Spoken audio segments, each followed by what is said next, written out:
तो अक्सर जब हम रात को तारों भरे आसमान को देखते हैं ना, तो ऐसा लगता है जैसे इंसान अंतरिक्ष में बहुत आगे निकल चुका है। रॉकेट उड़ रहे हैं, सैटेलाइट्स घूम रहे हैं, सब कुछ कितना एडवांस लगता है।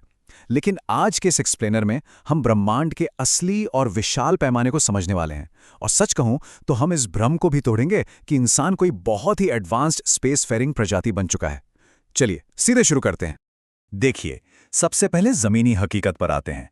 आपको पता है, हमारा सबसे बड़ा ऑफ वर्ल्ड घर यानी इंटरनेशनल स्पेस स्टेशन धरती से कितनी दूर है? सिर्फ 400 किलोमीटर। जी हां, सिर्फ 400 किलोमीटर ऊपर। बस यहीं हमारे अंतरिक्ष यात्री सबसे ज्यादा समय बिताते हैं और अपने प्रयोग करते हैं। अब इस दूरी का अंदाजा आप ऐसे लगाइए कि ये 400 किलोमीटर वास्तव में दिल्ली से जयपुर जाने वाली हमारी सड़क यात्रा से भी कम है ना? हैरान करने वाली बात। मतलब हमारी ज्यादातर अंतरिक्ष यात्राएं वास्तव में हमारे अपने ग्रह के बहुत करीब ही सिमटी हुई हैं। सच तो यह है कि हम अभी तक पृथ्वी की परछाई से पूरी तरह बाहर ही नहीं निकले हैं। भाग 1, द मार्शियन रियलिटी चेक। चलिए अब पृथ्वी के इस सुरक्षित घेरे से थोड़ा बाहर निकलते हैं और मंगल ग्रह की तरफ चलते हैं, क्योंकि असल में यहीं से पता चलता है कि पृथ्वी को छोड़ने की जैविक और लॉजिस्टिक चुनौतियां कितनी खौफनाक हैं। यहां इंसान और मशीन के बीच का एक बहुत बड़ा फर्क सामने आता है। एक तरफ हमारे बेहद मजबूत रोबोटिक एक्सप्लोरर्स हैं, जैसे परसीवरेंस रोवर। इन्हें ना तो सांस लेने के लिए ऑक्सीजन चाहिए और ना ही वापस धरती पर आने का कोई टिकट। दूसरी तरफ हमारा ये नाजुक इंसानी शरीर है। मंगल तक के उस 7 से 9 महीने के सफर में हमें खतरनाक रेडिएशन, कमजोर होती हड्डियों और भयानक मानसिक तनाव से गुजरना पड़ता है। ईमानदारी से कहें तो अंतरिक्ष का माहौल इंसानों के लिए बना ही नहीं है। और मान लीजिए किसी तरह हमने ये सफर पूरा कर भी लिया, तो मंगल पर रहने का मतलब है भयंकर चुनौतियों से रोज लड़ना। वहां का वायुमंडल बहुत ही पतला है, तापमान जमा देने वाला है और धूल भरी आंधियां महीनों तक चलती रहती हैं। और सबसे बड़ी सिरदर्दी, वापस धरती पर लौटने के लिए हमें वहीं मंगल के संसाधनों से रॉकेट का फ्यूल बनाना पड़ेगा, जो कि सच में एक बहुत बड़ा काम है। भाग 2, द इंटरस्टेलर टाइम ट्रैप। तो जब अपने पड़ोस वाले ग्रह तक जाना इतना मुश्किल है, तो सोचिए तारों तक पहुंचने में क्या होगा।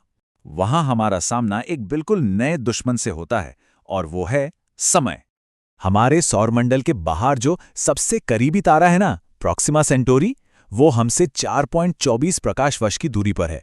ये दूरी इतनी ज्यादा है कि ब्रह्मांड की सबसे तेज चीज यानी रोशनी को भी वहां पहुंचने में 4 साल से ज्यादा का वक्त लग जाता है। इसे ऐसे समझिए, अगर हम आज की तकनीक से अपना सबसे तेज स्पेस प्रोब भी वहां भेजें, तो उसे पहुंचने में हजारों साल लग जाएंगे। मतलब अंतरिक्ष के उस गहरे अंधेरे सफर में हमारी कई पीढ़ियां पैदा होंगी और वहीं खत्म हो जाएंगी, लेकिन वो कभी अपनी मंजिल तक नहीं पहुंच पाएंगी। यहां सबसे बड़ा विलन कोई और नहीं बल्कि खुद समय है।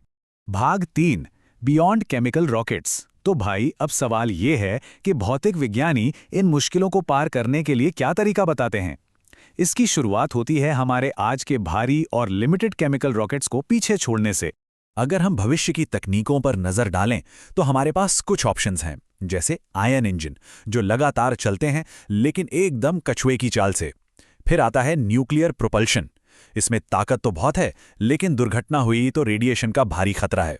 इसके अलावा सोलर सेल्स हैं, जो सूरज की रोशनी से बिना ईंधन के चलते हैं, पर सौरमंडल के बाहर जाते ही ये भी कमजोर पड़ जाते हैं। और अंत में फ्यूजन इंजन्स, जो असीम ऊर्जा दे सकते हैं, लेकिन सच कहूं तो ये अभी सिर्फ थ्योरी है। कुल मिलाकर बात यह है कि तारों तक पहुंचने के लिए जो रफ्तार हमें चाहिए, वो फिलहाल इनमें से किसी के पास नहीं है। भाग 4, बेंडिंग स्पेस एंड टाइम। अब क्योंकि हमारे ये इंजन्स ब्रह्मांड के स्पीड लिमिट नियमों से बंधे हैं और एक तय सीमा से ज्यादा तेज जा नहीं सकते, तो थियोरेटिकल फिजिक्स इस समस्या को सुलझाने के लिए एक बिल्कुल ही अलग नजरिया पेश करती है। समय की इस कैद को तोड़ने का एक तरीका है जेनरेशन शिप। ये एक विशाल अंतरिक्ष जहाज होगा जिसमें इंसानों की कई पीढ़ियां जन्म लेंगी, अपनी पूरी जिंदगी बिताएंगी और वहीं दुनिया से अलविदा कह देंगी। लेकिन जरा सोचिए, धरती से पूरी तरह कटकर सदियों तक एक ही बंद डिब्बे में रहने पर कैसी कैसी सामाजिक और मानसिक समस्याएं पैदा होंगी। ये अपने आप में एक भयानक लॉजिस्टिक नाइटमेयर है। इससे बचने का एक और बहुत ही दिलचस्प लेकिन पूरी तरह से थियोरेटिकल तरीका है, एल्क्यूबायर वार्प ड्राइव। ये कॉन्सेप्ट कमाल का है। ये जहाज के आगे के स्पेस टाइम को सिकोड़ता है और पीछे के हिस्से को फैला देता है। मतलब जहाज अपनी जगह पर ही रहता है, बल्कि स्पेस खुद खिसकने लगता है। ये तरीका प्रकाश की गति वाले नियम को पूरी तरह से बाईपास कर देता है। लेकिन इसमें एक बहुत बड़ा पेंच है। इसके लिए एक पूरे ग्रह के बराबर ऊर्जा चाहिए, जो इंसान आज किसी भी हालत में पैदा नहीं कर सकता। भाग 5 द कॉस्मिक वेटिंग गेम। तो इस पूरे एक्सप्लेनर से हमें क्या सीख मिलती है? यही कि तारों को जीतना कोई ऐसा काम नहीं है जो हमारे आज के इंजीनियर रातों रात कर लेंगे। असल में ये एक बहुत लंबी कॉस्मिक रिले रेस है जो कई पीढ़ियों तक चलेगी। हम अभी सिर्फ वार्म अप कर रहे हैं। अंत में ये सब हमें एक बहुत ही गहरे सवाल पर लाकर छोड़ देता है। क्या हम इंसान कभी ऐसे जहाज बना पाएंगे जो प्रकाश की गति का मुकाबला कर सकें? या फिर ये अनंत ब्रह्मांड हमेशा के लिए सिर्फ हमारी मशीनों और रोबोट्स का ही साम्राज्य बनकर रह जाएगा? जरा सोचिए ना इस बारे में।